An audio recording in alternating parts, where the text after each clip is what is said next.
Sejam todos muito bem-vindos a mais uma live aqui do Centro de Estudos Fênix. Eu sou a voluntária Shirley Ferreira. Hoje, para estar compartilhando aqui mais esse conhecimento junto comigo, eu tenho o meu amigo Alcione. Seja bem-vindo, Alcione. Olá, boa tarde a todos. Espero que tenhamos um excelente encontro. É uma alegria estar aqui novamente. E uma excelente live a todos vocês. Nós damos boas-vindas a todo mundo que já está presente aqui no nosso chat, as pessoas que já seguem o canal, as pessoas que estão vindo por conta do Rafael, sejam todos muito bem-vindos. Antes, né, de chamar aqui o nosso convidado, nós aqui do canal do Centro de Estudos Fênix, nós pedimos ao nosso público, né, que entenda o nosso posicionamento neutro com relação ao assunto. Nós abrimos esse espaço aqui para um tema muito procurado e, ao mesmo tempo, bastante polêmico. Né? O mundo ele está mudando para uma nova era, precisamos abrir a mente e o entendimento para que muitas informações que serão reveladas. Né? O nosso papel aqui como apresentadores é dar espaço para outras categorias de conhecimentos para que o nosso convidado fale sobre suas pesquisas e descobertas baseadas em arqueologia, pesquisas científicas, tecnologias possíveis encontradas, que aceitou prontamente o nosso convite para trazer o seu conhecimento e esclarecimento sobre o tema Ratanabá, né, onde tem um domínio e propriedade para trazer essas informações para nós. E, ao mesmo tempo, se a gente concorda ou não com as informações, se é verídico ou não é verídico, isso é uma outra história também. Nós precisamos que vocês reflitam, né, que vocês abram mentes e corações sem pré-julgamentos e ouçam, avaliem e tirem as suas próprias conclusões. Bom, esse é o nosso papel, trazer informações para decidirem por si mesmos no que vocês vão estar acreditando e seguindo. E sem mais delongas, vamos começar recebendo o nosso convidado com muito amor e alegria. Seja bem-vindo, Rafael Hungria. Boa tarde a todos, é um prazer estar aqui Boa tarde. No Centro de Estudos Fênix. Vamos bater um papo sobre essas revelações bombásticas que estão surgindo através do grupo Dáquila de pesquisas. Vai ser um prazer compartilhar com vocês não só esse conhecimento revelador, esse resgate de uma sabedoria ancestral que existia aqui na América do Sul, no Brasil, na Amazônia, e também um pouco da nossa história, que foi muito deturpada. Então vamos caminhar juntos, de mãos dadas, sempre respeitando as crenças, as descobertas, o trabalho de todos os grupos, buscando essa unificação. É isso que importa. Ninguém vai pensar igual a ninguém. Todos nós temos experiências únicas e individuais. Cada um tem o seu próprio universo, a sua própria tribo de relações e compartilhamento de sabedoria, informações e vivências, né? Então, por isso que eu estou aqui hoje. Eu não nego nenhum convite de parceria, de partilha do conhecimento. Não estamos aqui para ensinar nada a ninguém, estamos aqui para trocar conhecimento, experiências e descobertas. Muito obrigado pelo convite. Seja bem-vindo, Rafael. Sinta-se em casa, acolhido. E, bom, nós temos muitas curiosidades sobre o assunto, né? E, para mim, é uma honra ter você aqui, né? Poder pegar as informações diretamente com você. E antes de você começar a falar sobre Ratanabá, eu tenho uma curiosidade particular mesmo de saber como que começou o seu interesse pelo assunto, assim? Porque eu vi que você começou bem lá atrás, né? E você é tão novo, assim. Eu fiquei bem curiosa. Eu estou prolongando a minha vida e tentando cada vez mais me manter jovem, como todos nós, né? Eu não sou tão novo assim, né? Mas eu comecei minha busca com mais ou menos 9, 8 anos de idade. Ainda jovem, né? Criança, em contato com minha avó materna. Ela me passava muitas informações. Quando eu passava tardes com ela, no Rio de Janeiro, estudando alguns assuntos, principalmente sobre a Bíblia, né? E outras linhas espirituais. E aquilo foi abrindo minha mente, mesmo na infância, eu já tinha um questionamento, mas eu não entendia, né? Não tinha ainda a capacidade de compreender de modo mais amplo esse chamado que eu tinha.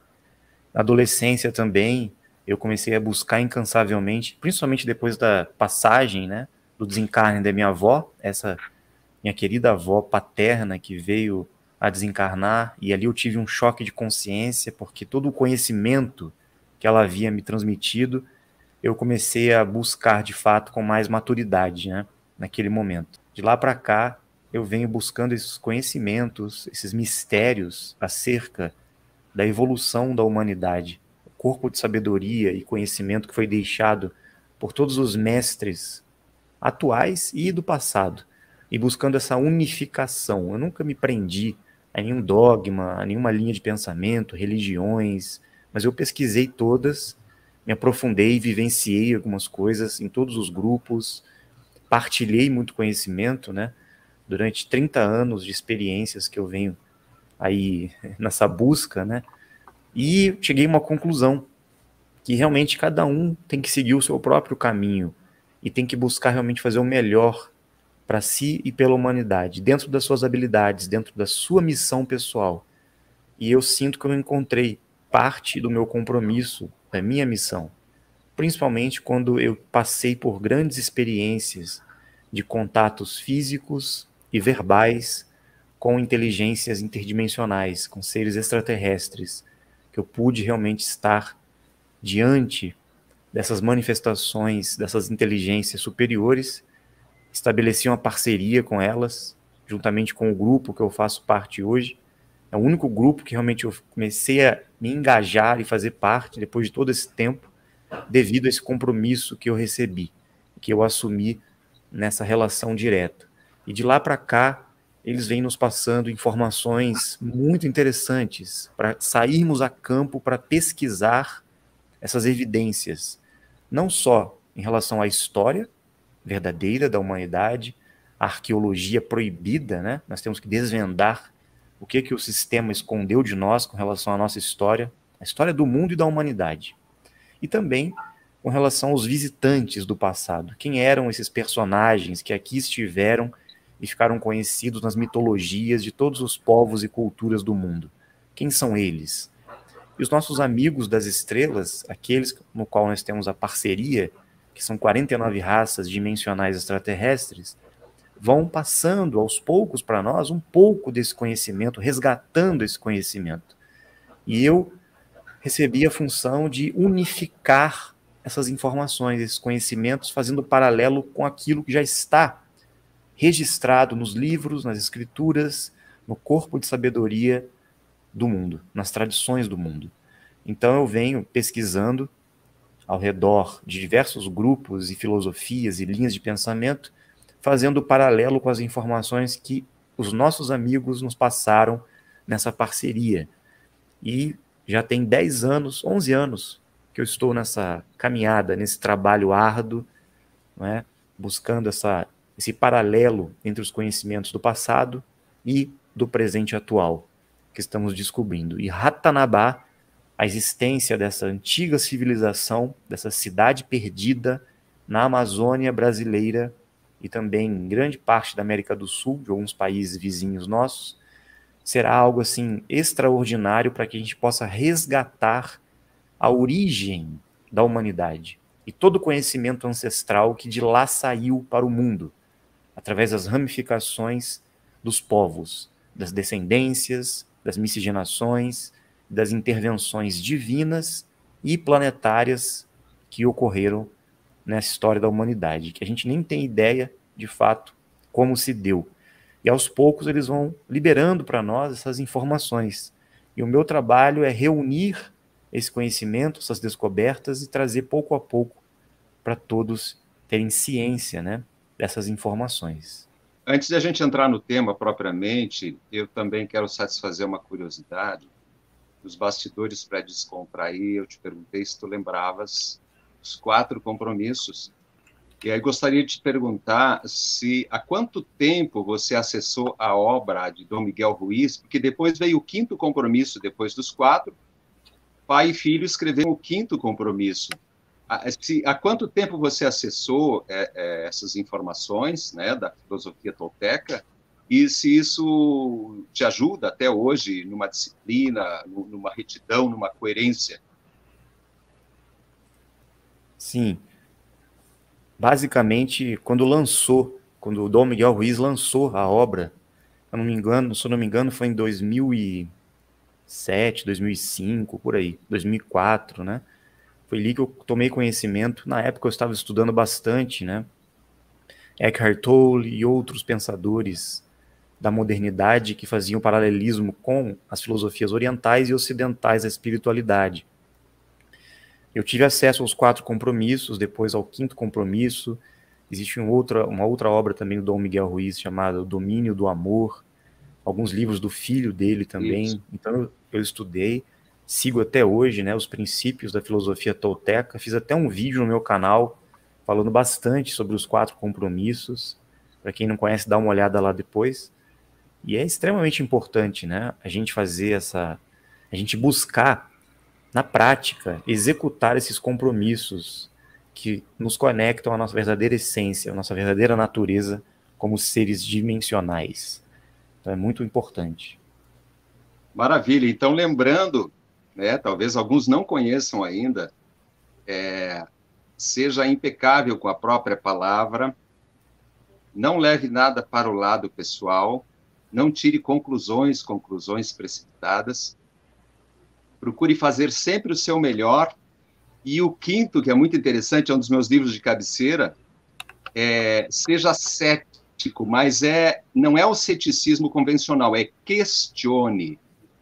Busque, além do heteroconhecimento, o autoconhecimento. Essa é uma tradução bem, bem breve, que me conecta muito, muito, tanto como terapeuta, como alguém que está aí nesse caminho, né, de equilíbrio entre o interno e o externo. Mas vamos ao tema, então. Vamos lá. E segundo o 5º compromisso, vamos questionar, tá? Não acreditem no que eu estou trazendo. Vamos pesquisar, sair a campo, fazendo bem essa pontuação, né, que o Alcione trouxe.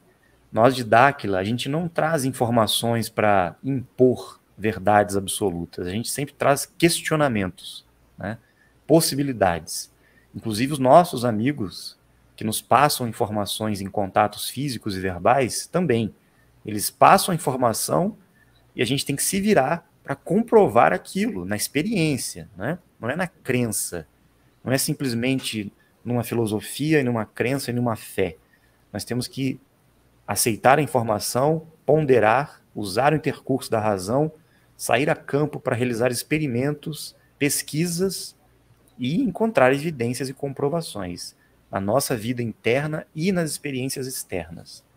Então, Ratanabá vem como fruto e consequência dessas experiências que nós tivemos e saímos a campo para pesquisar. Já tem mais de 30 anos que o grupo vem investigando, viajando ao mundo através de expedições, né, em locais que muitos conhecem, os famosos sítios arqueológicos do mundo. Começamos investigando na Amazônia, Peru, Bolívia, México, fomos para a Europa, Portugal, Espanha, França, Egito, Turquia, ainda vamos para a Grécia e vamos viajar para outros locais também, muito importantes para a gente fazer o paralelo com essa pesquisa de uma antiga civilização que esteve presente no mundo inteiro, que era conhecida como os Murius, que deu origem depois à Lemúria, né? E outros povos que aqui chegaram e se miscigenaram com os descendentes dos Murius. Através de informações que nós recebemos nessa parceria com os nossos amigos dimensionais, eles indicaram o início de tudo na Terra há mais ou menos 600 a 450 milhões de anos. A origem de toda a vida na Terra. Isso para nós foi, assim, uma notícia bombástica, né? Porque nós não imaginávamos que estávamos há tanto tempo aqui nesse planeta, né? Seguindo por esse caminho histórico. E tantas coisas foram perdidas, né? Quantos ciclos nós passamos, quantas transições planetárias tivemos, quantos resets que o conhecimento e a história verdadeira foi perdida. Então nós estamos tendo a oportunidade agora de resgatar essa verdadeira história.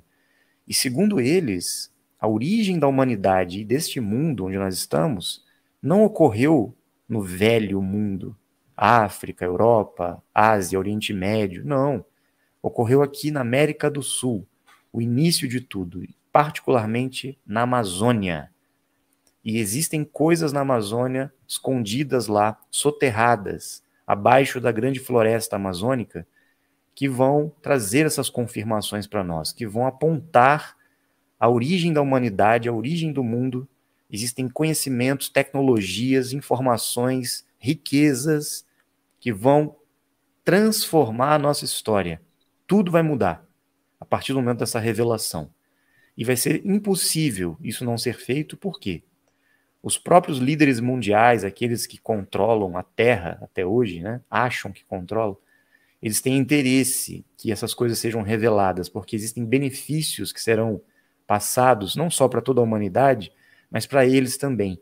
Conhecimento e tecnologia que está oculto na Amazônia, nessa antiga cidade, que está preservada, intacta, soterrada na Amazônia.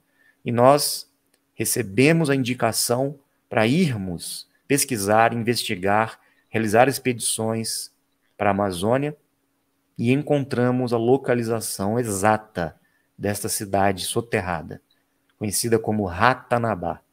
Então, segundo as informações que eles nos disseram, os Murius foi a primeira civilização, o primeiro grupo que esteve na Terra. Eles vieram de fora, são extraterrestres, não sabemos de onde exatamente eles vieram, mas eles chegaram aqui no princípio da criação deste planeta, desse sistema Terra.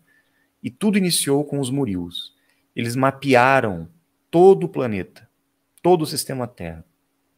Identificaram a malha magnética, correspondente à membrana cósmica e à malha da Terra. E foram traçando os vórtices de energia por todo o sistema, mapeando com estradas, com túneis subterrâneos e com grandes construções megalíticas em pedra. E essas construções existem até hoje. Os arqueólogos, historiadores dizem que essas grandes pirâmides, fortes, castelos, construções em pedra, estradas, foram feitos por povos indígenas, por povos primitivos, né?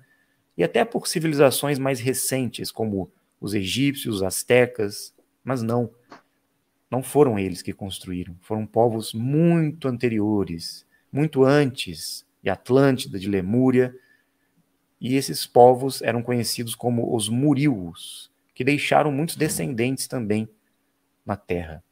Então, as primeiras construções em pedra eram bases dos Murius, que eram feitas em cima de centros e vórtices de energia, ou melhor, pontos nevrálgicos da Terra, no qual a incidência do campo eletromagnético é a maior, em correspondência com o centro do nosso universo, que muitos chamam de Sol central da galáxia, mas tem correspondência com uma grande força divina manifestada no nosso universo, em todas as dimensões e também em paralelo com a nossa terceira dimensão. E o sistema Terra funciona como uma engrenagem correspondente a essas dimensões e a essa conexão com esse centro da galáxia ou do universo. E os vórtices de energia na Terra funcionam como uma grande malha que os Murius mapearam e demarcaram com essas construções. De tempos em tempos, essa malha magnética ela muda de lugar, ela vai se alterando. E é isso que faz com que essas bases se tornem ativas ou não. Por isso que hoje, grandes pirâmides do mundo não estão mais ativas em termos de vibração, em termos de frequência e geração de energia taquiônica, como era no passado. Hoje existem outros vórtices sendo ativados, e o maior deles está novamente sendo reativado aqui no Brasil, na Amazônia, no Mato Grosso do Sul e em outras regiões também, porque existem espelhamentos desses vórtices, né? Então, o que acontece? De tempos em tempos, a malha magnética vai mudando de lugar e, ciclos após ciclos, nós vamos passando por essa renovação do vórtice principal. Ele esteve no México, depois no Egito, em outras regiões da Terra, e agora está voltando aqui para o Brasil. Por isso que o centro vibracional da Terra, o coração do mundo, está voltando para cá. Por isso que muitos dizem que aqui é a Terra prometida, e por isso que, desde o princípio, de tempos em tempos, o centro do mundo, que era na Amazônia, ele é reativado. Os cientistas estão identificando, né, a anomalia do Atlântico Sul. Pesquisem sobre isso, vocês vão entender. Tem a ver com essa reativação do vórtice principal em Mato Grosso do Sul e na Amazônia, correspondente a Ratanabá. Por isso que nós estamos chegando nesse momento para revelar a presença de Ratanabá, porque o ciclo, a nova era, um novo momento que vamos entrar após essa transição, terá o foco principal aqui, na América do Sul e no Brasil. E isso vai ao encontro de todas as profecias, de todas as informações que vieram através da espiritualidade e grupos no passado, né? Então, será que a gente conhece verdadeiramente a história do Brasil, da América do Sul? Eram povos primitivos, né, que estavam aqui no passado, construindo essas grandes cidades em pedra. Elas tinham tecnologia avançada? A humanidade surgiu realmente no continente africano, no velho mundo oriental? Com certeza não. Ratanabá, segundo eles, vem de um idioma que era utilizado pelos Murius, que foi o primeiro idioma da Terra, conhecido como Irdim. Ratan significa imperadores, império dominante. Kinabá, mundo, mundos, ou aqueles que transitam entre os mundos. Essa junção das palavras deu origem a Ratanabá, que significa dos reinos para o mundo, ou a capital do mundo. Segundo informações que eles nos transmitiram, na Amazônia, em Ratanabá, era o centro da humanidade, a primeira grande civilização. E de lá surgiram outras cidades satélites, outros polos e culturas e grupos que foram se espalhando pelo mundo, principalmente após a ida, né, dos Murius. Quando eles foram embora, eles ficaram em torno de 150 milhões de anos aqui na Terra, depois foram embora. E as estradas que eles construíram e mapearam sobre a malha magnética, hoje nós conhecemos como o Caminho de Peabiru. É muito interessante pesquisarmos também sobre o Caminho de Peabiru, que diz respeito a essas estradas dos Murius. Nós vamos falar um pouco sobre isso depois também. Então nós estamos realizando já há 30 anos nessas pesquisas na Amazônia. Nós temos 5 bases de pesquisa lá. Já realizamos algumas expedições e realmente estamos convictos e certos da presença dos Murius. E eles utilizavam uma tecnologia muito avançada para construção, para cortes em pedra, né? Eles tinham total controle da tecnologia escalar, da energia escalar, que é a tecnologia mental, que era o poder do pensamento e da cocriação. Assim como eles manipulavam a energia de luz condensada, né, que é o laser, propriedades da água e vibração sonora. Eles tinham tecnologias muito avançadas, né? E utilizavam desses conhecimentos, dessas tecnologias, para construir e preparar a Terra para o projeto de evolução, de aperfeiçoamento das raças que viriam para cá.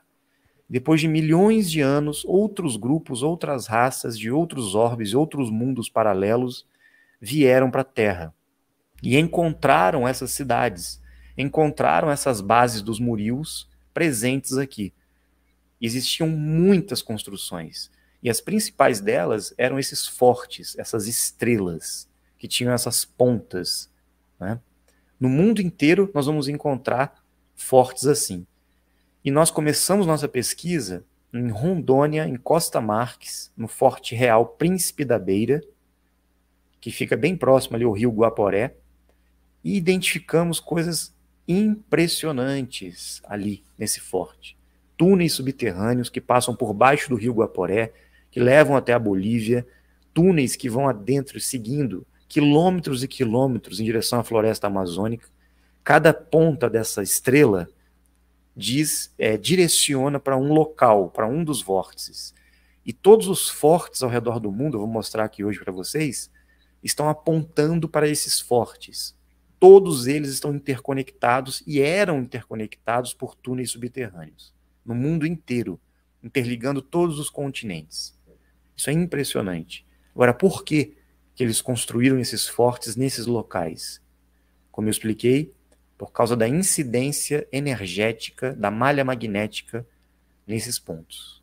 É como se a energia fosse mais forte nesses locais. E isso também aconteceu em todos os pontos onde existem igrejas que foram construídas ou reformadas pelos grupos religiosos na Terra, né? Então esse forte e diversos outros encontrados são, na verdade, as bases dos Murius, como eu disse, interligando essa malha viária através do caminho de Peabiru ou as estradas reais, né, que esses grupos percorriam a Terra por essas estradas. Então isso é muito antigo, levando de Ratanabá para diversos países ou reinados da Terra que existiam. E nessas galerias, né, que existem nos túneis subterrâneos, haviam também vários artefatos, né, que nós encontramos lá nesse Forte Príncipe da Beira. E esses artefatos em ouro, em prata, em bronze, nos conduziram a outros locais de pesquisa. Encontramos muitos símbolos, né, muitos objetos com os mesmos símbolos que nós encontramos no Egito, na Turquia, em outros locais do mundo, fazendo conexão do mesmo povo existindo na mesma época, durante o mesmo período. Então foi uma civilização mundial. Essa é a prova, a primeira prova, né, que nós encontramos da presença dessa civilização que esteve presente em toda a Terra. Depois isso foi confirmado para nós também, né? Então aí tem algumas fotos, né, dos artefatos que nós encontramos, vários objetos, muito antigos mesmo, e a gente evitou, né, vamos dizer, revelar e passar todas as informações e documentos e filmagens e até a localização de Ratanabá, justamente para evitar uma intervenção de países estrangeiros aqui na Amazônia. Por isso que eles estão querendo invadir o Brasil e a Amazônia, porque eles querem encontrar essas riquezas, esse local, essas tecnologias, e a gente não vai permitir que isso aconteça. As coisas vão ter que ser feitas de uma maneira muito correta para que os brasileiros e o mundo seja beneficiado por essa descoberta. A Amazônia é dos brasileiros, mas a gente tem que trazer realmente benefícios para a humanidade e não deixar isso nas mãos de poucos poderosos que querem ter apenas para si, né, essas riquezas. E esse conhecimento, essas tecnologias que lá estão. Então o que eles disseram para nós? Que os Murius foram a primeira civilização da Terra, cerca de 600 milhões de anos. Ratanabá era o império central dos Murius, o centro de toda a civilização. E a gente consegue encontrar descendentes dos Murius até hoje na Amazônia, em algumas tribos indígenas. Por exemplo, os índios morcegos, né? Eles são descendentes diretos dos trabalhadores dos Murius, porque os Murius trouxeram outras raças para cá também, para ajudar no processo de trabalho que eles realizavam aqui. E os índios morcegos são descendentes desses trabalhadores dos Murius. E também a tribo dos índios albinos, né, ao sul da Amazônia. São descendentes diretos dos Murius. E tem a genética praticamente intacta. Então, quem eram esses Murius, né? Se a gente for tentar buscar um pouco do entendimento de quem são eles, temos que investigar sobre a tribo dos índios albinos na Amazônia. É bem interessante isso. Inclusive, eles ainda falam aquele idioma, o idioma Irdim, né? Essa tribo dos índios albinos. É muito interessante. Eles são bem altos, né? São muito sábios, têm um conhecimento assim. Poucas pessoas conseguem ter acesso a essa tribo indígena deles. É algo a ser pesquisado, muito interessante mesmo. Teria como você trazer para nós, eu não sei se teria ou não, alguma ideia de data, de quanto tempo, para que isso possa ser revelado com segurança, com ética e dentro do que é correto, Rafael? 5 anos no máximo, porque nós temos que soltar aos poucos, né? Justamente para evitar essa exploração e a invasão da Amazônia. A gente tem que fazer tudo dentro de acordos internacionais, preparando esse caminho de forma certa para não dar problema, né? E eles vão tentar inventar desculpas, né, para dizer que o Brasil não tem responsabilidade sobre a Amazônia, que o desmatamento, que as queimadas, eles vão dar alguma desculpa para invadir o Brasil e tomar a Amazônia de nós, com o objetivo de encontrar Ratanabá. Esse é o único objetivo que eles têm. Tá? Não é ajudar a humanidade no sentido de educação, né, ambiental, nada disso. Isso é tudo argumentação e manipulação deles. E a gente sabe o que vai acontecer, porque nós temos essa parceria, essa orientação, né, que dá o respaldo e a proteção de tudo isso. Inclusive, mesmo que eles queiram invadir a Amazônia e encontrar, eles não vão encontrar a cidade. Existe um campo de proteção em torno e ninguém consegue acessar, a não ser que seja permitido. Nós estamos tratando aqui de um assunto que é muito sério isso pode mudar o rumo da nossa história, tá? E será, sim, revelada. Em breve vamos mostrar o começo da revelação. Já soltamos algumas coisas na internet, eu vou mostrar um vídeo aqui também, né? Que nós já soltamos na internet, mas em breve nós vamos trazer, através de uma tecnologia de mapeamento geográfico, chamado LIDAR, que nós vamos mostrar grandes estruturas, grandes construções soterradas na Amazônia, pirâmides, tudo isso. Nós vamos apresentar ao mundo em breve, talvez esse mês ainda. Depois disso, nós vamos dar os próximos passos estratégicos, né, para aos poucos trazer essa revelação definitiva. E aí sim, pensarmos em como isso vai ser realmente explorado, se for explorado, né? Que vai mudar o rumo da história. E os benefícios que nós vamos ter com as coisas que existem lá em Ratanabá, e é possível a gente ter acesso a essas tecnologias, aos livros em pedra, aos artefatos, às riquezas que lá existem, iam solucionar todos os problemas do Brasil e do mundo. Além de muito ouro, pelo que eu escutei em outras lives, tem algo mais ainda do que ouro, seria ouro mesmo, em uma quantidade assim, quase que incomensurável. Vocês imaginam, assim, o estado de São Paulo, tá? Tamanho de Ratanabá. O estado de São Paulo. Imagine agora a cidade de São Paulo, a capital, tá? Como sendo o centro, a capital mesmo de Ratanabá. Tudo construído com alta tecnologia, com ouro, enfim, nem posso dizer muito o que tem, porque são coisas assim, a gente não tem nem ideia do que existe ali. Foi a maior civilização do mundo. A gente vê o Egito hoje, né, o México e outros pontos, a gente fica deslumbrado com aquelas construções. Aquela pirâmide do Egito, a pirâmide de Quéops, de Gizé, não chega nem aos pés do que existe na Amazônia. É descomunal o que existe na Amazônia. Então, o Brasil será visto como polo não só turístico, né, arqueológico mundial, mas toda a história da humanidade será revista com as descobertas. O que as pessoas encontraram na Mesopotâmia, no Oriente, na Grécia, no Egito, não é nada em comparação ao que existe aqui, porque todas aquelas histórias que estão lá vieram daqui. Os primeiros povos, as histórias originais ocorreram aqui. Inclusive, a história da criação do homem, da raça adâmica. Toda aquela história de Adão e Eva, tudo aquilo que encontraram nas placas de argila da Suméria, a história dos Anunnaki, tudo aquilo são histórias recontadas. Então nós vamos encontrar tudo aqui no Brasil. A origem de tudo está aqui. Ratanabá, você disse que ela tem os túneis, né, que ligam com os outros pontos, aí, os outros fortes, né? Como todo mundo inteiro está procurando Ratanabá, e se eles têm acesso a esses outros fortes, a esses outros túneis que ligam a Ratanabá? Eles estão todos encobertos? Porque se nós fizéssemos o caminho inverso, em algum momento chegaria ali também, não? Sim, existem túneis, muitos túneis foram destruídos e reutilizados pelos governos, pelos grandes líderes, né, que exploraram esses túneis subterrâneos. E a maioria desses locais hoje estão sendo utilizados pelos militares, né, esses bunkers subterrâneos, eles foram encontrados, prontos, né, eles só reformaram.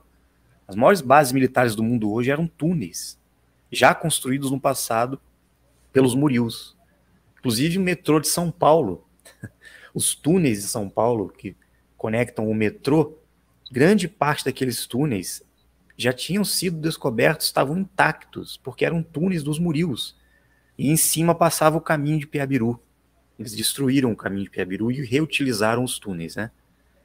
Isso é muito interessante. Então, sim, é possível chegar em Ratanabá? Sim, porém ela está protegida. Existe uma tecnologia que está cuidando da região, que vem, não é, a gente sabe muito bem de quem, e não é possível pessoas mal intencionadas encontrarem Ratanabá. Então ela está protegida. Agora, os acessos aos fortes é possível sim. Praticamente todos esses fortes estrela e as bases dos Murios foram dominadas pelo Vaticano. Esse foi um dos trabalhos que a igreja fez ao redor do mundo, encontrar essas bases, tomar posse dessas bases, construir igrejas em cima desses pontos, né? Templos e tudo mais. E os fortes também foram usados pelos militares com a justificativa que se tornassem bases de proteção, né? Não foram construídas pelos europeus, esses fortes, tá? Tudo mentira. Eles foram reformados pelos europeus, é bem diferente. Então vamos lá. Essas bases, né, conhecidas por nós como fortes, serviam como sinalizadores. As pontas dos fortes indicavam a direção das estradas onde deveriam fazer o pouso em Ratanabá. Porque os Murios, eles tinham tecnologia aérea, eles tinham naves, eles conseguiam sobrevoar sobre a terra. Já os trabalhadores, os seres humanos que estavam na terra trabalhando para os Murios, né, eles caminhavam, eles andavam, eles não tinham tecnologia aérea. E eles iam pelo caminho de Peabiru, percorrendo todos esses pontos da terra, né? Então, existiam também geoglifos, pesquisem sobre isso, que eram demarcações, né, dos Murios, alguns desenhos geométricos que só conseguem ser vistos do alto. Inclusive as linhas de Nazca, no Peru também, são geoglifos dos Murios na época, porque eles mapearam todas as espécies vegetais, animais, porque eles estavam colonizando a terra, semeando a terra, trazendo as espécies para cá, para que tudo desse início nesse projeto da terra. Depois outras raças vieram, né, e encontraram esses pontos. Então esses sinalizadores, ou esses mapas aéreos que eles deixavam na terra, era justamente por isso, né? Lá no Acre tem bastante geoglifo que foi encontrado, que dá para perceber claramente como é que eram esses geoglifos. Recentemente a gente encontrou aqui em São Paulo um geoglifo também, e parte do caminho de Peabiru, com muitas evidências da presença dos Murios também, né? Se os Murios, eles já seriam uma composição de raças, ou não se tem essa informação? Não se tem essa informação. A gente sabe que eles vieram de algum lugar do universo, particularmente da constelação de Ophiuchus, do Serpentário. E eles também tiveram alguma conexão com as Amazonas, as mulheres guerreiras. A mitologia das Amazonas, elas também eram extraterrestres. Elas vieram para a Terra e as Amazonas estiveram presentes nestas bases dos Murios, principalmente na Amazônia, em Ratanabá. Por isso que a Amazônia chama, a relação do nome tem a ver com as Amazonas, essa tribo que se espalhou também por todo o mundo, assim como os descendentes dos Murios. Então existe uma conexão também, após os Murios, com a presença das Amazonas, trazendo a energia feminina para ativar essas bases dos Murios, preparando vibratoriamente a Terra para que tudo acontecesse em termos de processo evolutivo para a humanidade. Então essas duas raças, o grupo das Amazonas, com suas tribos loiras, morenas e ruivas que chegaram à Terra, juntamente com os Murios anteriormente, e depois outros seres dimensionais também vieram para cá, dando origem aos Murimaques, que foi já descendentes dos Murios, né? Eles estavam durante milhões de anos aqui. E os deuses que visitavam a Terra também se relacionaram com essas raças, tiveram seus descendentes, estavam presentes em toda a Terra. Só que isso nós estamos falando há milhões de anos atrás. Depois chegaram grupos de outras regiões, de outros mundos paralelos que vieram visitar aqui, que descobriram que haviam muitos minérios de exploração e chegaram aqui com esse intuito. E uma dessas raças foram os Anunnaki, aquele grupo que veio do céu, né? Aquele grupo que chegou há 450 mil anos atrás, segundo as escrituras, as tabletes de argila que foram encontradas na Mesopotâmia, na Suméria. Esse grupo chegou aqui há 450 mil anos e já encontrou seres humanos aqui que eram descendentes dos Murios. E ocorreram muitas transições cíclicas na Terra, muitas mudanças climáticas, dilúvios, movimentações geológicas, e muitos dos descendentes dos Murius acabaram por sucumbir, foram dizimados, né, extintos na Terra. E aqueles que conseguiram ficar nas partes mais altas, nos Andes, em outras regiões montanhosas, em cavernas, sobreviveram. Por isso que existem tantas tribos indígenas espalhadas na América do Sul, tribos diferentes, né? Todas elas são descendentes desses grupos antigos. Então eles ficaram, vamos dizer, isolados após o grande dilúvio que aconteceu, que inclusive foi um dos motivos que fez toda a Amazônia ser soterrada e submersa, com a grande lama que invadiu, né? Água, lama, e depois soterrando tudo que existia lá em Ratanabá, um evento que aconteceu, né, com o choque de um grande astro, um grande corpo celeste que se chocou com a Terra e caiu aqui na região da América do Sul, uma grande rocha de cobalto que fez elevar a Cordilheira dos Andes, isso há 450 milhões de anos, e acabou soterrando, inundando toda a região hoje da Amazônia. Por isso que aquela floresta depois surgiu ali, foi plantada ali, e muita coisa está oculta. E o que sobrou? O caminho de Piabiru, essas estradas, né? As grandes construções dos Murius sobraram em toda a terra, e hoje nós temos que desvendar de fato essa história, para resgatar a origem real do nosso mundo, né? Aqui tem uma imagem do caminho de Piabiru, que é mapeado hoje, tá? O que conseguiram encontrar resquícios do Piabiru hoje. Interessante que ele inicia no litoral, né? Em Florianópolis, na Cananéia, Paraná, São Paulo, São Vicente. Existem outros pontos também que ele saía. E o caminho que estava intacto e conseguiu ser mapeado, ele percorre praticamente São Paulo, Paraná, Florianópolis, Santa Catarina, e vai subindo até o Paraguai, até a Bolívia, chegando até Cusco. Essa é a teoria atual, né? Como se só existisse esse caminho de Piabiru. Então, na verdade, ele estava presente em todo o Brasil, em toda a América do Sul, são vários trechos, essa malha viária, né? Tudo isso ainda será descoberto. O caminho de Santiago de Compostela, na Europa, também era parte do Piabiru. Depois eles mudaram o nome, né? Tem a questão dos fortes, tem a questão das missões jesuíticas também, essas construções, as missões que nós encontramos aqui no Brasil, no Paraguai, na verdade, eram também construções dos Murius, tá? Tem nada de construção jesuítica, nada disso. Isso é tudo balela que as pessoas dizem aí. Na Pedra do Ingá, lá na Paraíba, é bem interessante porque tem algumas inscrições dos Murius que eles deixaram também. Por isso que ninguém consegue traduzir, porque isso aqui são códigos e símbolos em Irdim, né? E nós vamos mapear e codificar isso aqui ainda. Parece que aqui está descrito como que eles conseguiram criar, né? Mapear todo o sistema Terra, tem a ver também com a criação do ser humano. Existem outras pedras que têm esses registros. Encontramos uma delas também lá em Rondônia, né? Uma pedra que existe lá, com várias codificações e informações bem interessantes, que nós vamos trazer a público depois também. Essa outra pedra existe lá em Nova Brasilândia, em Rondônia. Bem parecida com essa aqui, da Pedra do Ingá, na Paraíba. Então é isso, né? Basicamente, o resumo inicial sobre Ratanabá e os Murius, para vocês terem uma ideia do que a gente encontrou de informação, né? E pesquisa teórica, vinda dos nossos amigos, foi essa. Tá? Agora vem a parte, de fato, das descobertas, quando nós saímos a campo e encontramos evidências e as entradas para Ratanabá. Alguns pesquisadores no passado, né, vieram atrás dessa cidade, conhecido como Eldorado, que eles não sabiam do nome Ratanabá. Então, por exemplo, o coronel Fawcett, Percy Fawcett, ele sabia, porque antigos documentos que existiam na Biblioteca de Alexandria foram roubados com toda a localização para chegar até aqui e encontrar essas cidades.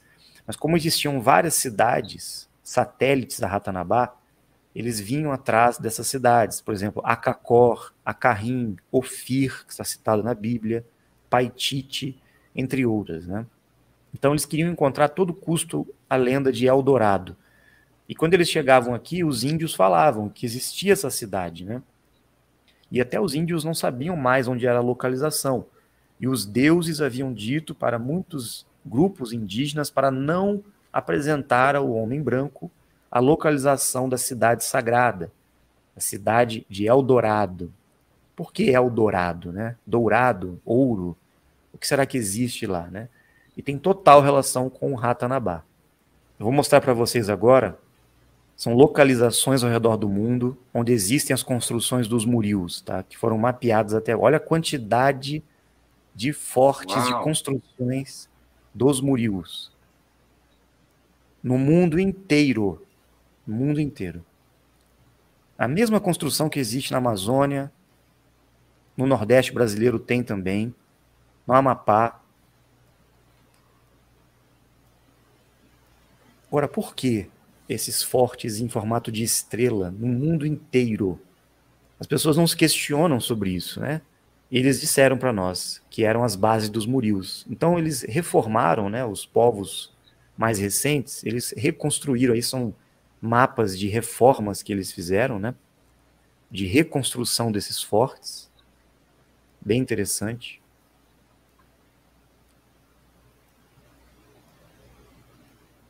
E as pontas, elas indicam todas em direção à Amazônia? Sim.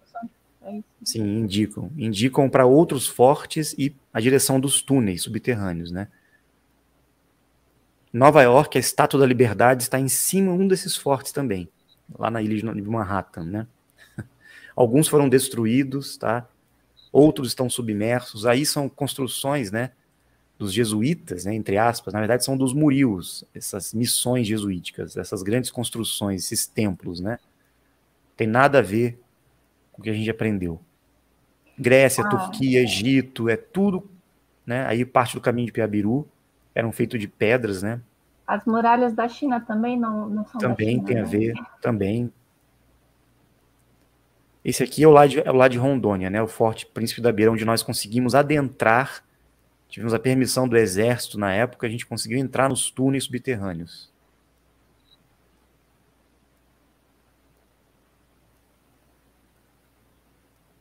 E foi ali que a gente encontrou. Passamos por baixo do rio Guaporé, vários túneis, assim, ó. E eles vão embora, não tem fim. Nós jogamos o laser e não tinha fim. O laser não batia em lugar nenhum. Né? São túneis, assim, muito grandes mesmo. E, para nossa surpresa, encontramos vários artefatos em ouro. Esse aí é um deles, ó. Prata, ouro, bronze, é muita coisa. Só que nós somos impedidos de levar, né, de retirar. Aí o IFAM, né, fez questão de entrar lá e pegar tudo. E até hoje a gente não sabe onde foi parar esses artefatos. E dali, daqueles túneis, levam para outras bases dos murios e vai embora. Floresta Amazônica dentro, por baixo da terra. Tá? E leva para a capital do mundo, para Ratanabá. E a gente não conseguiu dar continuidade pelos túneis. Só que a gente conseguiu descobrir, indo, né, expedição, mata dentro, nós conseguimos encontrar o marco zero da civilização dos murios e temos a localização exata, mapeada já, de uma das principais entradas de Ratanabá. Aqui são imagens dessa tecnologia do lidar que eu expliquei. Essa aqui foi utilizada no México, na península de Yucatán, e eles descobriram uma cidade imensa soterrada no México. Né? Como vocês podem ver, esse é o resultado desse escaneamento do laser. É assim que aparece. Ó. Então você imagina, a gente vai passar isso lá na Amazônia, em toda a região de Ratanabá. Nós vamos encontrar e vamos provar para todos que querem, né, as provas. Nós vamos apresentar para vocês, com a tecnologia do lidar, esse escaneamento de toda a região, da topografia da Amazônia, onde existe essa grande cidade. Vai ser bombástico, né? Disso que está para ser revelado de Ratanabá, se tem alguma relação com o que se cogita e que se fala de certas arcas ou naves que estão enterradas e que não vai demorar muito tempo para que sejam descobertas. Existe alguma relação entre essa outra informação ou não? Existe. Eles disseram para nós que essas arcas, como a Arca de Noé, era uma tecnologia parte da Terra e parte deles, que eles passaram. E não seria uma nave nem um submarino, mas seria uma mistura, uma tecnologia totalmente diferente, que traria realmente a possibilidade de preservação, não só de seres humanos, diante de possíveis catástrofes, né, como também de espécies, como um banco de genética, né, para espécies vegetais, para espécies animais. Então tudo foi preservado ali para reconstrução da humanidade após os grandes cataclismos. Eles disseram que haviam mais de 7 arcas ao redor da Terra, ainda estão presentes aqui, passaram inclusive a localização, uma delas está na Amazônia soterrada, uma outra arca ou tecnologia está na Antártida, sob o gelo, né, submerso no gelo. Nós sabemos a localização também, isso mais para frente vamos descobrir e vamos revelar também. Então tem relação sim com as arcas, tá? A Arca da Aliança também, uma pessoa perguntou aqui, né? Era uma tecnologia passada para os povos, os Muriel, para todos os povos no passado que tinham contato com os seres extraterrestres dimensionais, eles recebiam tecnologias superiores, até para poderem trabalhar e realizar certas façanhas aqui, né? Então, a Arca da Aliança foi uma delas. Foi conhecida na história de Moisés, né? Estão perguntando aqui sobre a relação com os intraterrenos. Existe também, porque existem diversas raças intraterrenas presentes na Terra, em bases intraterrenas que também têm conexão com esses vórtices de energia. Só que quando falamos de bases intraterrenas, estamos falando da 4ª dimensão. Não estamos falando de dimensões, dessa dimensão física tridimensional onde nós estamos aqui. Mas é possível, sim, a gente ter o acesso a essa dimensão paralela através desses mundos intraterrenos, intramarinhos que existem, né? Lembrando que esses mundos paralelos não têm relação com o plano espiritual da Terra. Não vamos confundir isso. Nós esclarecemos essa questão com os nossos amigos. Eles disseram que o mundo extrafísico, ou o plano espiritual dos desencarnados, enfim, é uma realidade paralela aqui na 3ª dimensão ainda. Existe uma faixa superior dos ascensionados, onde é uma interseção com dimensões superiores, mas também ainda é parte do mundo espiritual da Terra, o nível superior, vamos dizer assim. Agora, a interação dimensional não tem nada a ver com a interação espiritual, tá? Com entidades espirituais. E os seres dimensionais que vivem em bases intraterrenas, intramarinhas, e os extraterrestres dimensionais que também estão em outras dimensões e podem visitar a Terra e ter as suas bases intraterrenas aqui, eles não são espíritos desencarnados. Eles não são seres que morreram. Eles são seres vivos como nós, em frequências aceleradas, em altas frequências, né, que existem concomitantemente nos níveis dimensionais. Então, eles deixaram bem claro para nós isso, porque muitas pessoas confundem o plano espiritual com outras dimensões da realidade. Eles disseram que as dimensões são mundos paralelos e é possível que a gente tenha uma vida física, não vida espiritual, vida física, uma frequência muito alta em outras dimensões. Então, Ratanabá e outros vórtices da Terra, todos esses pontos, né, onde nós encontramos essas grandes construções, com certeza existem bases intraterrenas. Assim como existem várias construções dos Muriels submersas nos oceanos. A Dulce, ela pergunta, Rafael, quantas pessoas estiveram envolvidas na cidade de Ratanabá? Olha, milhares de pessoas. A gente não tem esse dado, né? De qual era o tamanho da civilização dos Muriels, quantas pessoas, mas era em torno de milhares para aquela época, né? Milhares e milhares de pessoas. E os seus descendentes, eles trouxeram outros grupos, outras raças para cá, vindo de outros mundos para cá também, para povoar a Terra. E assim surgiram miscigenações de raças, né?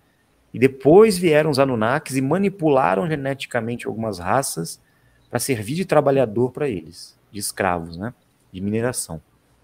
E aí o Irineu Fernandes está perguntando se a Ratanabá e a Cacor são a mesma coisa? A Cacor seria uma cidade satélite um município, vamos dizer, de Ratanabá, próximo a Ratanabá. Ratanabá seria a capital, né? Imagine a capital de São Paulo hoje seria Ratanabá. Então, as cidades satélites, Sorocaba, Campinas, enfim, todas as cidades satélites, a Cacor seria uma delas. Uhum. Histórias com Wilde, por isso dá para desconfiar o interesse dos europeus e dos norte-americanos a respeito da América do Sul e Brasil.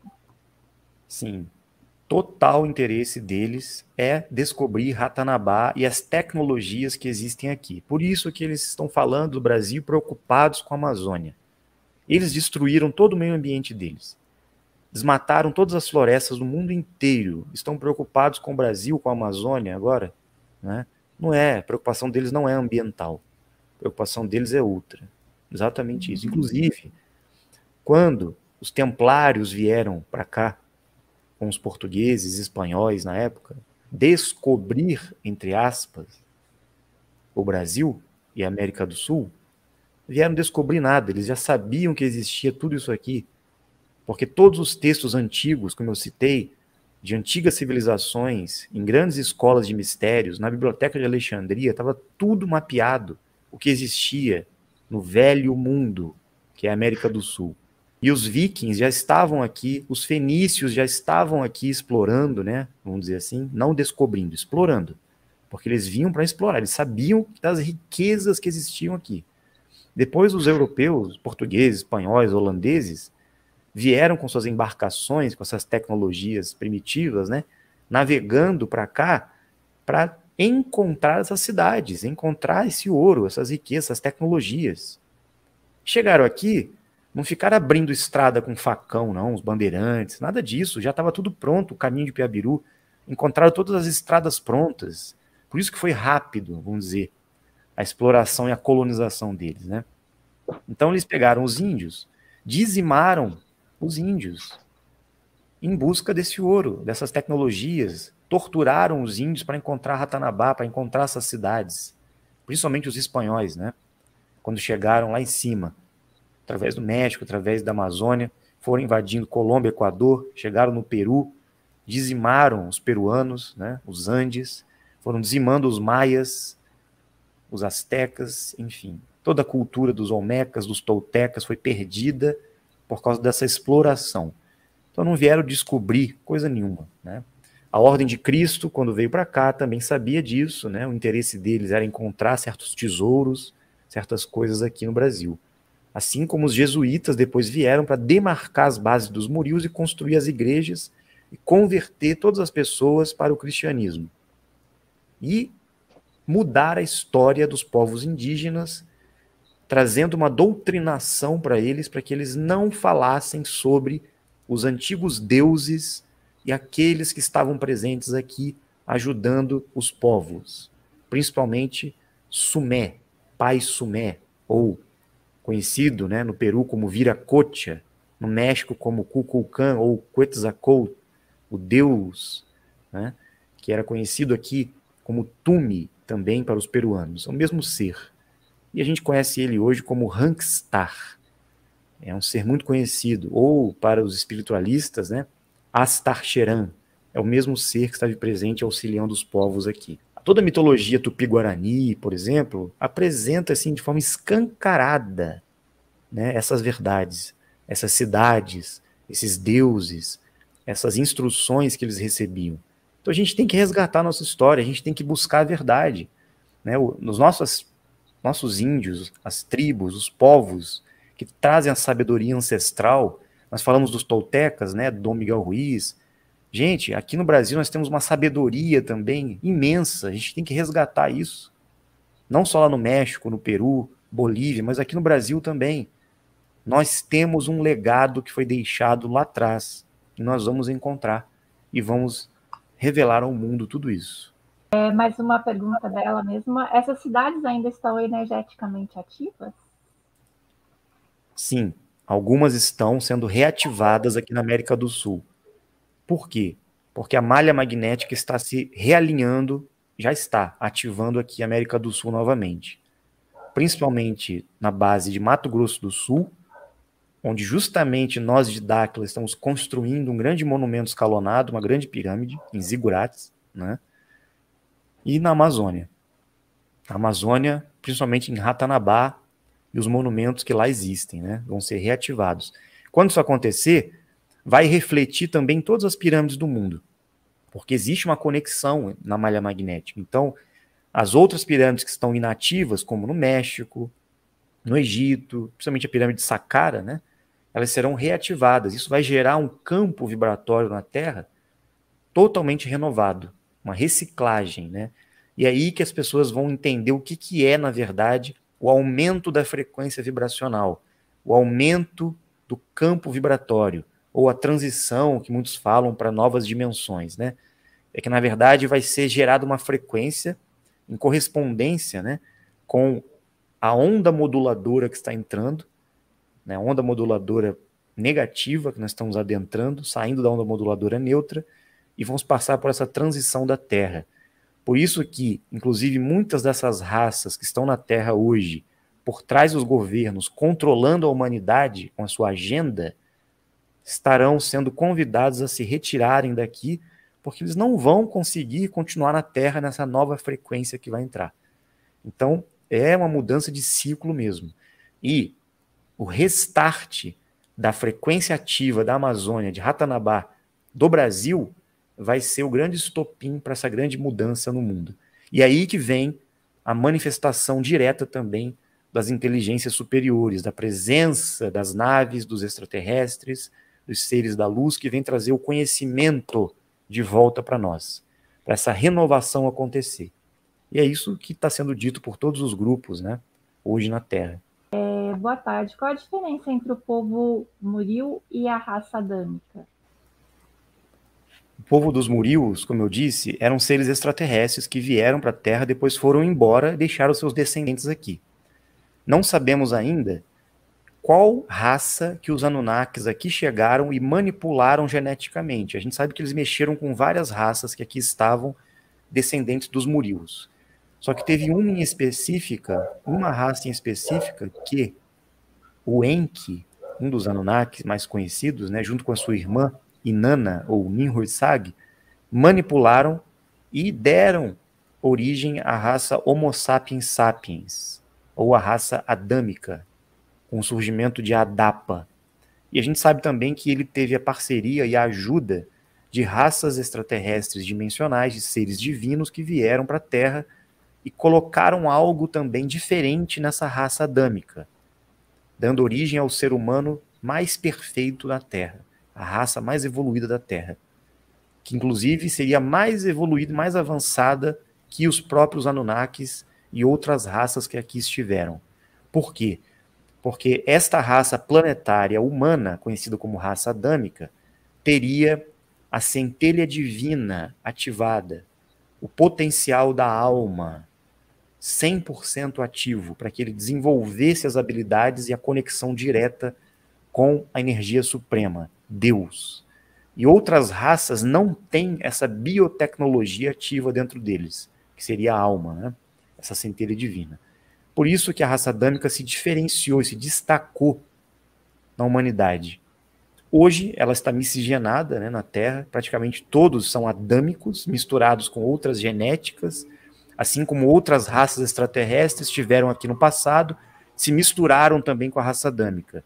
Então, o que nós encontramos hoje? Uma mutação genética em andamento.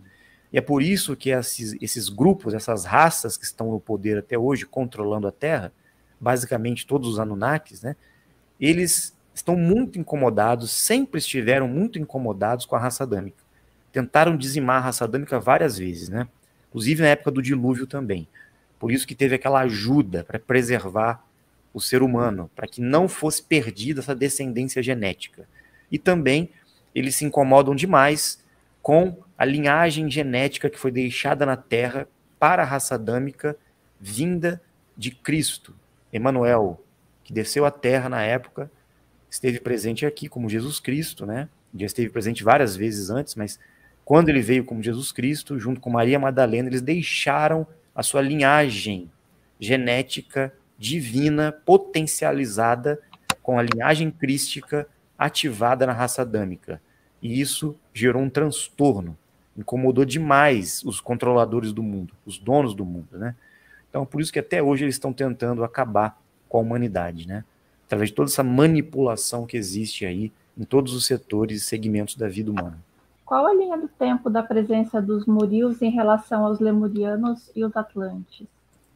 Alguns milhões de anos. Os Lemurianos já são mais próximos dos Murios. Lemuria. Múria tem a ver com Muriu, né? O continente perdido de Mu também tem a ver com os Murius. São fragmentos, né, dessa descendência que houve. Mas a gente não tem a datação exata, né, na linha do tempo ainda. Isso nós vamos, em algum momento, identificar, mas não temos ainda. Né? São alguns milhões de anos, tá? Mas não é recente, não. Rafael, então pode ser besteira minha, o filme Indiana Jones e a Caveira de Cristal gravado na Amazônia é quase real? É referência, né? Eles mostraram alguma coisa ali para as pessoas começarem a pensar, porque eles sabem que existe algo ali. Então, sim, o filme do Indiana Jones, todos os filmes de Indiana Jones, né, fazem referência a essas questões aí. Todas as descobertas da equipe Dáquila fazem parte da Amazônia e, consequentemente, do patrimônio nacional. O governo federal é parceiro de Dáquila na preservação dessas informações? Agora sim.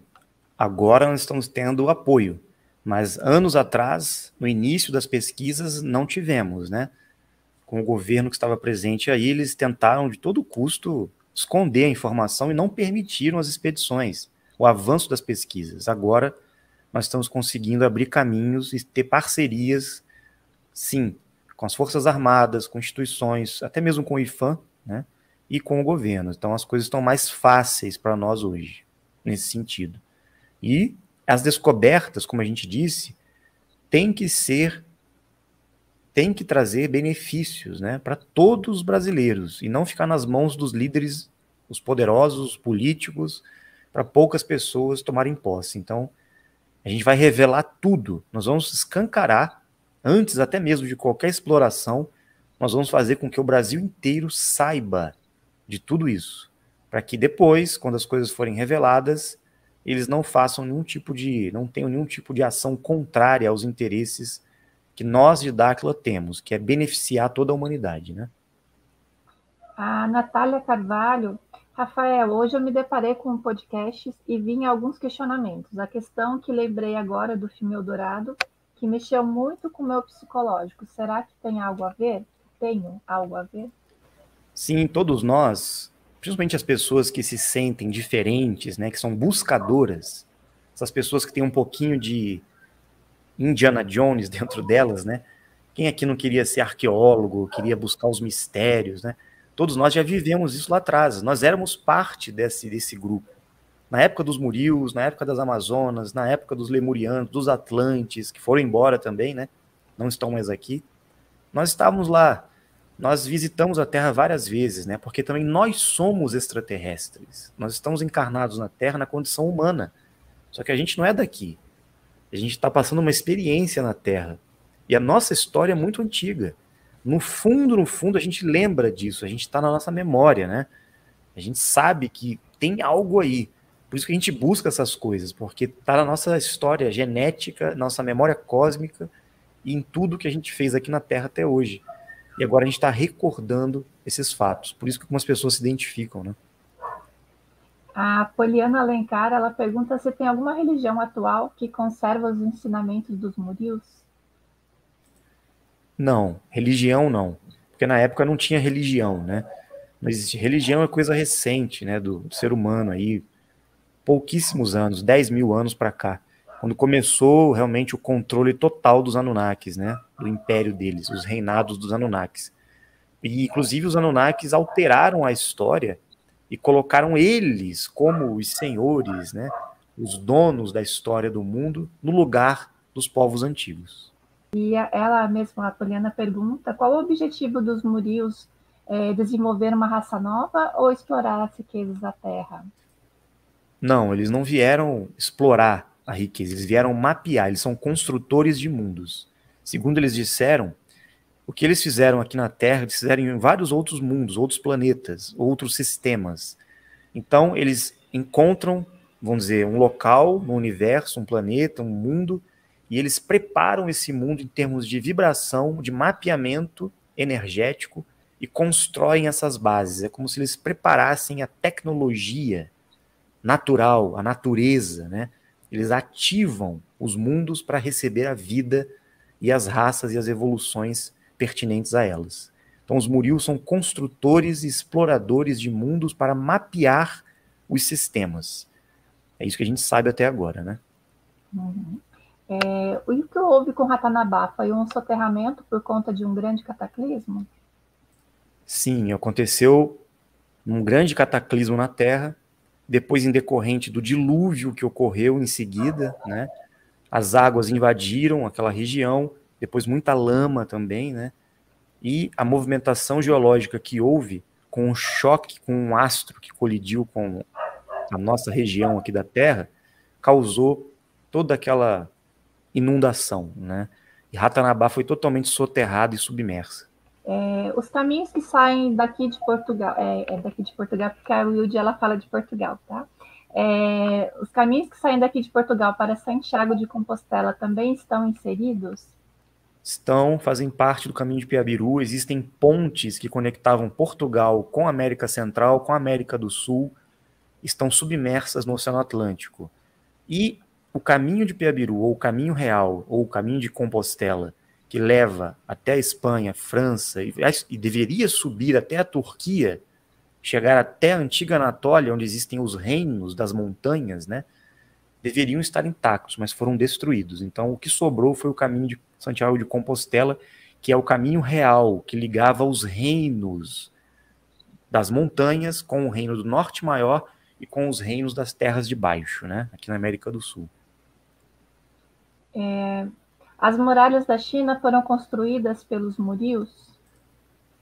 Não temos essa informação 100% confirmada ainda, mas pode ter alguma relação, ou com outros grupos que vieram depois, né? Isso a gente precisa confirmar ainda, sobre a muralha da China. O Alex Aguiar pergunta se os Murios, então, foram responsáveis pelo surgimento da vida no planeta Terra. Essa era a missão deles?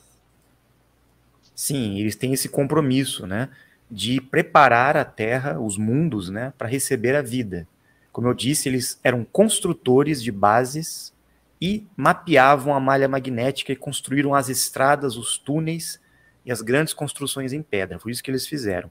E trouxeram pessoas, raças, grupos para povoar a Terra e trabalhar nas construções também. Mas eles não eram seres, vamos dizer, sem uma evolução. Eles já são bem avançados em consciência e tecnologia. Mas eles não ficaram aqui, eles foram embora. Então eles prepararam a Terra para receber a humanidade.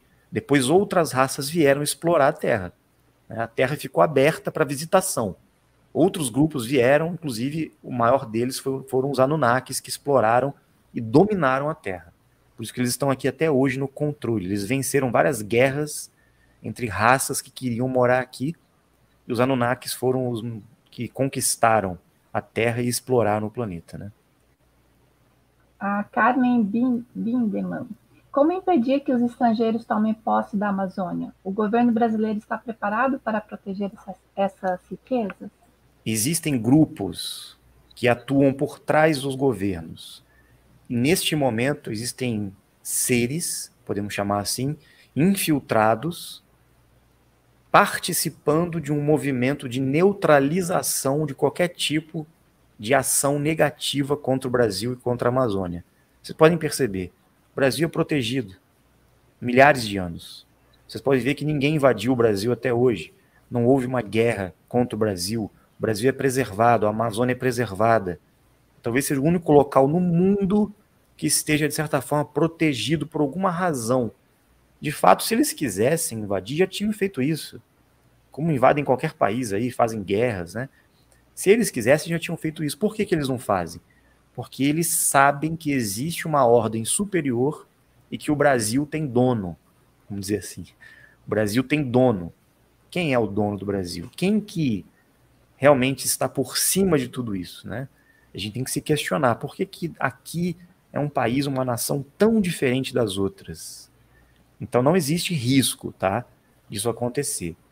porque existe uma infiltração, já existem alguns parceiros, alguns seres que estão convivendo entre nós, posicionados em certos cargos governamentais, em instituições, em setores que tomam decisões importantes em diversos países, que neutralizam qualquer tipo de ação nesse sentido aí.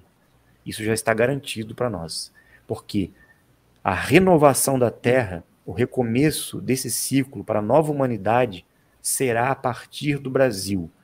O que vai ser revelado, descoberto, iniciado aqui no Brasil, partindo de Ratanabá, com a descoberta das tecnologias, do conhecimento, da história e do movimento que vai ser iniciado pelos brasileiros, já iniciou, né? Mas que vai ser continuado pelos brasileiros, vai transformar o mundo. Todos irão voltar os olhos para cá e vão agradecer aos brasileiros pelo que vai acontecer. São palavras que eu ouvi dos nossos amigos das estrelas, tá? Isso que eu acabei de dizer. Existe algum trabalho de pesquisa junto a tribos dos albinos em relação aos símbolos Irdim? Ainda não, e estamos muito interessados em fazer isso, mas a gente não conseguiu ter tempo ainda de fazer esse movimento em direção a essa pesquisa. Mas a gente teve essa informação, né? A gente precisa disso, inclusive. Vai ser bem interessante. Quem tiver caminho aberto para isso vai ser maravilhoso, para ajudar o DAC. Poderiam traduzir aquelas escrituras lá que você mostrou, né? É interessante. A Dora também pergunta, a Dora também faz parte do Centro de Estudos Fênix. Um beijo, Dora. Como os túneis e edifícios arqueológicos sobreviveram ao cataclismo? Alguns trechos, né, da Terra ficaram mais preservados do que outros, principalmente as partes mais altas. As partes mais baixas, porque a gente acha que a gente está aqui hoje na parte baixa, né? Na verdade, aqui era uma parte muito alta. As terras mais baixas estão todas submersas pelos oceanos, tá? Tem muitas cidades, muitos continentes submersos, a gente não sabe de nada de verdade do que existe na Terra. A gente não conhece nada, está tudo escondido da gente. Então, os maiores cataclismos que ocorreram, o que a gente recebeu de impacto, né, aqui, vamos dizer, aqui em cima, foi bem pouco em relação ao que aconteceu nas partes baixas da Terra, quando as águas desceram, né? Então, a Amazônia foi afetada porque parte da Terra, houve uma inclinação da Terra na época, porque os Anunnaki soltaram uma bomba, né? Uma bomba nuclear atômica em uma das calotas polares no Ártico, que fez um grande tsunami varrer a Terra inteira. Mas foi algo artificial que foi feito. Isso também na época do dilúvio, né? E os Anunnaki saíram daqui. Eles sobrevoaram a Terra e ficaram assistindo tudo do alto, né, das naves. Enquanto isso, a humanidade era dizimada e eles queriam isso, né? Porque eles não estavam satisfeitos com a criação deles, com as raças que estavam aqui, na tentativa de terem a hegemonia de poder e dar um reset na humanidade. Eles criaram situações artificiais e cataclismas artificiais, né, para dizimar a população. Mas ocorreu intervenção divina. Nessas intervenções, muitos povos foram preservados, foram ajudados, né, a escaparem desses cataclismas. Por isso que subiram para as montanhas mais altas, né? E assim também a tecnologia conhecida como Arca, que Noé, a história de Noé, a gente ficou bem conhecida, né? Também foi utilizada essas tecnologias para resgatar e preservar a humanidade e as espécies da Terra.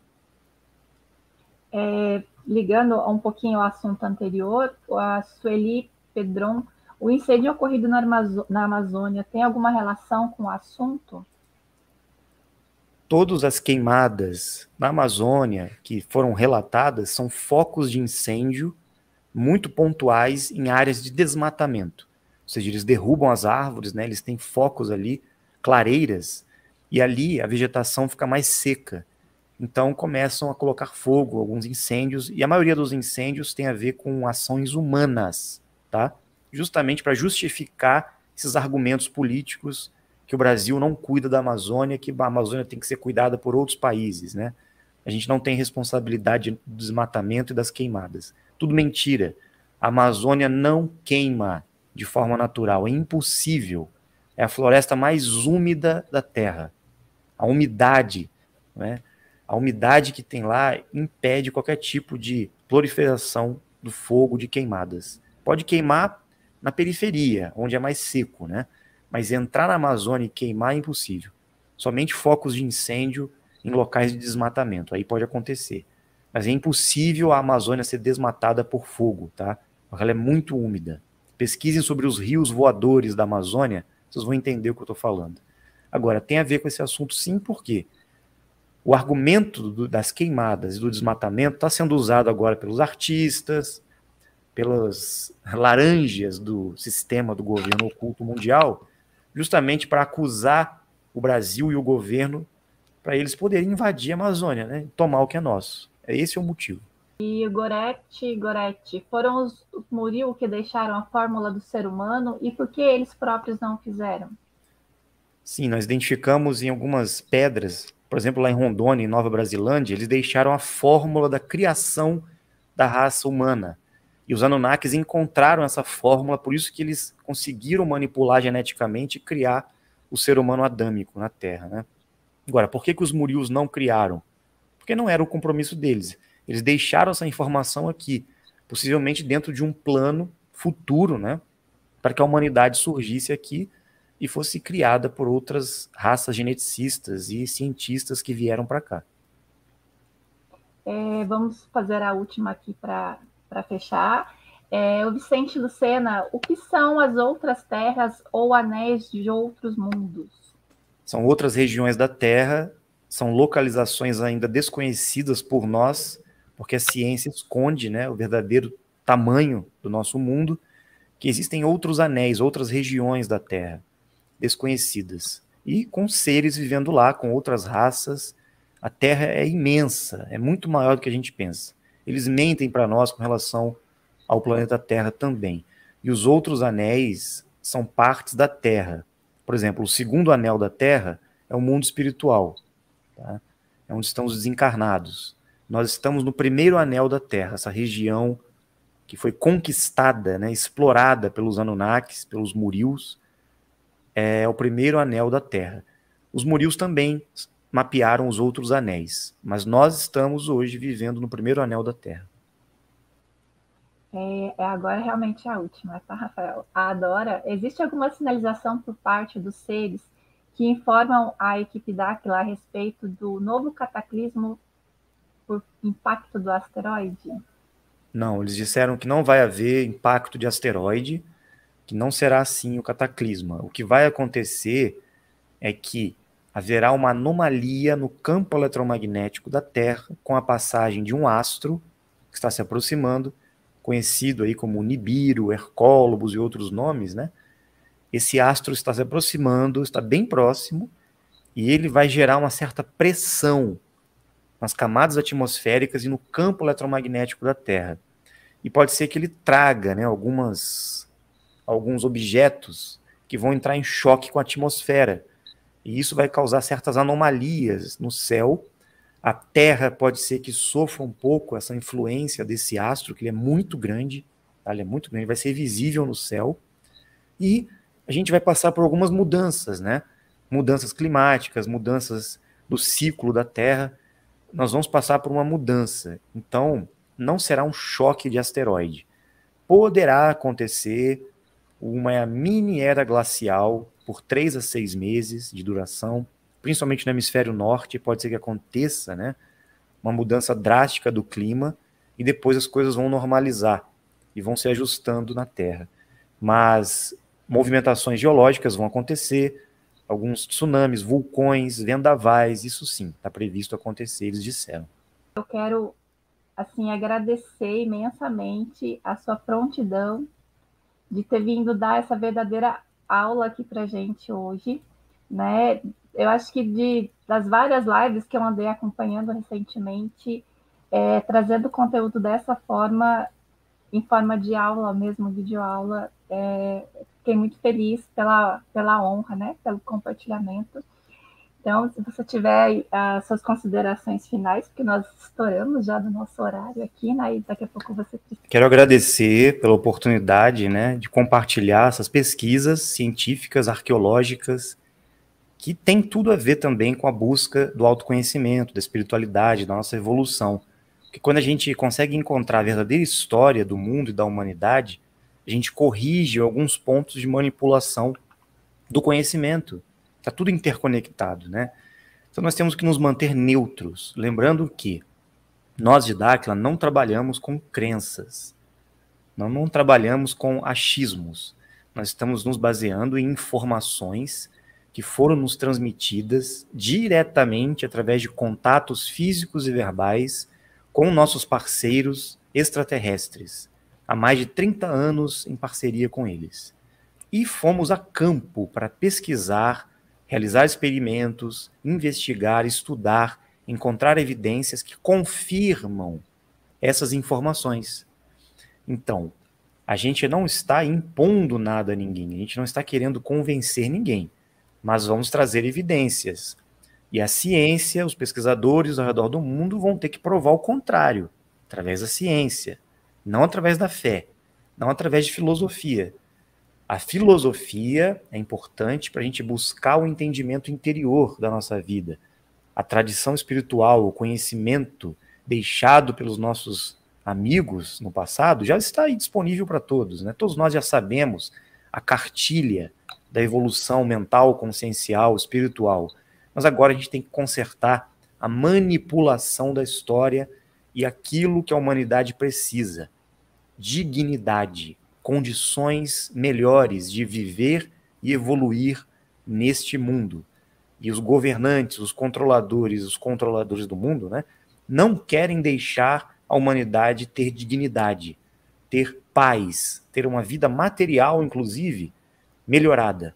Porque assim todo mundo vai ter condições, prosperidade, saúde, para buscar conhecimento, para se espiritualizar, para evoluir. E é isso que eles não querem. Querem apenas que poucas pessoas abandonem o mundo e lutem, né, desenfreadamente para buscar um conhecimento e viver uma vida mística, isolados da sociedade. E a sociedade continua igual, a humanidade continua na mesma, o mundo continua na mesma, nada muda. E nós estamos aqui buscando nossa espiritualização, enquanto a humanidade está morrendo, sucumbindo e desmoronando. Porque os controladores do mundo estão ainda no poder e não querem o bem da humanidade. Então nós temos que atuar também infiltrados no sistema, fazer uma mudança socioeconômica, educacional, política, trazer a verdade, desmascarar esses que controlam a Terra, escravizam a humanidade. E Ratanabá, a descoberta, o conhecimento, as tecnologias e a verdadeira história do mundo vai derrubar os pilares de controle desses caras. E assim, a luz que precisa realmente se instalar na Terra, com aqueles que estão vindo para estarem em parceria conosco, encarnados e participando também da nossa evolução, porque aqui é o laboratório de evolução, terão um mundo mais digno, condições melhores para se viver.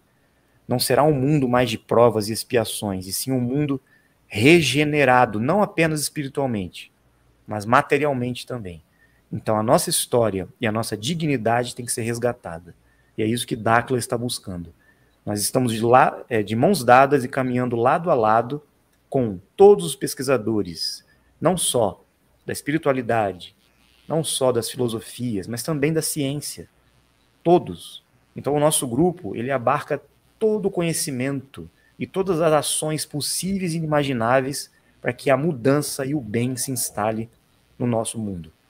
Esse é o recado que eu quero deixar e o convite para todos participarem desse movimento de unificação e expansão da consciência e da luz que vai vencer na Terra, com todos nós agindo em busca da verdade, sem fé e misticismo, mas com comprovação científica. Veio aqui na cabeça, né, a frase de Chico Xavier, do Brasil, pátria do Evangelho, então seria correto Brasil, capital do mundo? Exatamente. Do mundo, e todos os espíritos, todos os nossos guias, mentores e mestres estão de olho no Brasil, porque aqui será o portal para comunicação e manifestação e expressão da verdade, da tecnologia e da mudança que eu acabei de falar. Alcione? Bom, eu quero agradecer imensamente ao Rafael, deve estar cansado, então gratidão pela tua disponibilidade. Nós tivemos um encontro, eu posso afirmar, com toda certeza, de alto nível, e quero relembrar para quem está nos assistindo e quem assistir depois, para compartilhar, para dar um like, lembrando que o Centro de Estudos Fênix tem cursos gratuitos, é só vocês se inscreverem, e quero deixar uma autorreflexão, né? Quero expor que mais do que informação, mais do que o conhecimento, busque o autoconhecimento. Com o autoconhecimento, com a interiorização, você busca a intuição. E um dos bens mais preciosos que a gente tem é o nosso estado de atenção. Tudo é energia, frequência e vibração. E a partir do autoconhecimento, você vai afastando toda a falsa informação, todo o conflito e ancorando com a luz verdadeira. Gratidão, abraço a todos aí, gratidão a Shirley, ao pessoal que está nos bastidores, ao Centro de Estudos Fênix, e estamos juntos. Rafael, estamos aqui de portas abertas, né? O Centro Fênix está aí para quando você tiver mais informações, sinta-se à vontade. Gratidão Alcione, gratidão às meninas que participaram aqui do chat, as moderadoras, que nos ancoraram na luz aqui o tempo todo. Gratidão à equipe do Rafael Hungria, a Vivian e a Rafa também, que foram super, assim, nossa, umas fofas mesmo. Um grande abraço para toda a sua equipe lá, Rafael, e para você também. Gente, um final de domingo maravilhoso para todos vocês. E nos vemos na próxima. Até amanhã, para quem estiver com a gente. Um grande beijo de luz.